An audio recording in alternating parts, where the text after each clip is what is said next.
आप सभी को जय यीशु की परमेश्वर आशीष दे। आज का वचन हम देखेंगे कि सब चीज़ों का समय है।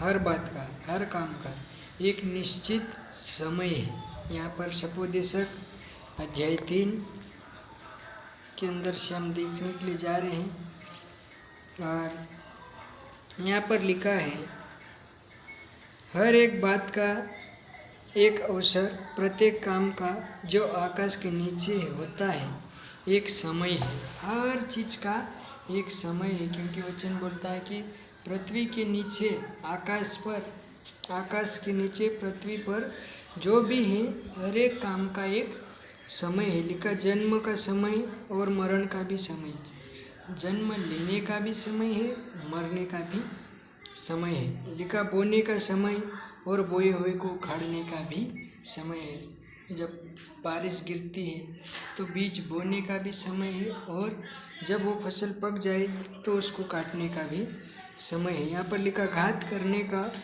समय और चंगा करने का भी समय है। कभी कभी नुकसान होता है परंतु उसका भी समय है, और चंगा करने का भी समय है।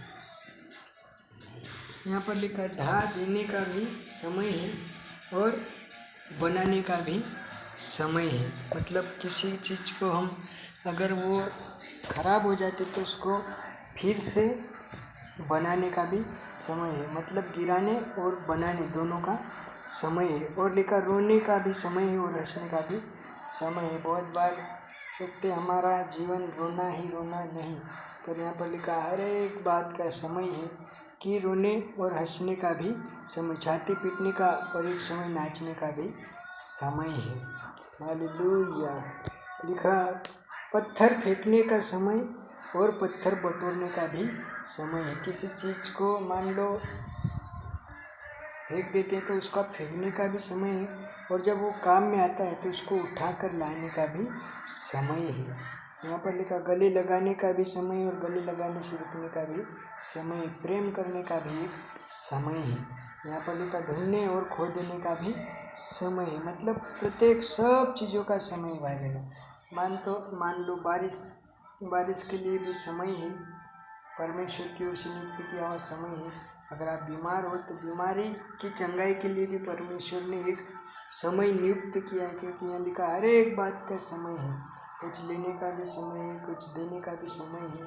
परमेश्वर बोलता है ये समय है प्रभु की महिमा करने का, तो ये भी एक समय है। वचन सुनने का अगर परमेश्वर ने बोला है कि ये प्रभु के वचन सुनने का समय है, तो बराबर हमको प्रभु के वचन को सुनना है, प्रभु से आशीष को पाना है। तो हम समय का उपयोग करें, क्योंकि वचन भी बोलता है अवसर को बहुमूल्य समझो क्योंकि दिन बुरे हैं। इसका मतलब जब भी हमको समय मिलता है, प्रभु ने हमको अच्छा समय दिया है। पिछले दिनों में आपके बीच में एक वचन रखा था कि 6 दिन काम करो, 7वें दिन परमेश्वर की महिमा करो। तो मतलब महिमा करने का, आराधना करने का, भक्ति करने का भी एक समय है, और उस समय को हमको गंवाना नहीं, परंतु प्रभु से उस समय में प्रभु की उपस्थिति में बैठकर प्रभु के वचन को सुनना है, ताकि प्रभु की आराधना में, विश्वास में हम और भी आगे बढ़े। तो हमने आज का वचन देखा कि हर एक बात का समय है, कुछ न कुछ समय है। अगर हमारे पास अभी चंगाई नहीं तो चंगाई के लिए प्रार्थना करने का भी समय है। अगर हमारा जीवन तैयार नहीं तो ये समय है कि हम प्रभु के लिए तैयार हो जाए। अगर हमारा जीवन सुसमाचार सुनाने के लिए अभी भी तैयार नहीं है, तो अभी भी हमको प्रार्थना करना कि परमेश्वर हमको तैयार करके, कि ये समय है। जब हम उस समय को अगर कीमती जानकर उपयोग करेंगे तो उस समय के अंदर हम बराबर उपयोग में इसको लेकर आशीष को पाएंगे। परमेश्वर आप सभी को आशीष दे। आज के वचन से